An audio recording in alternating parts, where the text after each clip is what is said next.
কাকা। ওয়ালাইকুম আসসালাম। বাপিজা কেমন আছো? ভালো আছি। বাপিজা হ্যাঁ ভালো আছি। বাপিজা তোমার ওই যে তোমার মা আমারে তোমার বিয়ের জন্য মাইয়ে দেখতে কইছিল। তা আমি মাইয়ে দেখছি। বাপিজা মাইয়ে অনেক সুন্দর। মাইয়ের চোখের দিকে তুমি তাকাও, তোমার চেহারা দেখা যায়। আর এইরকম মাইয়ের হাতে যদি তুমি হাত দিয়ে চিংড়ি দাও রক্ত বেরিয়ে যাবে। বাপিজা মাইয়ে পরীর মতো, যেমন লম্বা এমন সুন্দর দেখতে। তুমি যদি বিয়ে করো তাহলে আমারে কইতে পারো, কারণ তোমার মা আমার কইছে। বিয়ে তো করবো কাকা, কিন্তু কাকা 4-5 লাখ টাকা পাইতাম যদি, যৌতুক আমি যদি পাইতাম তাহলে একটু ব্যবসা করতাম। বেকার। তুই তোর আয়নায় চেহারা দেখছিস?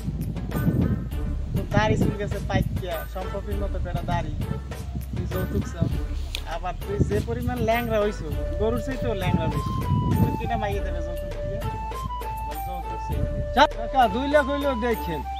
তোর যৌতুক দিতে আছে।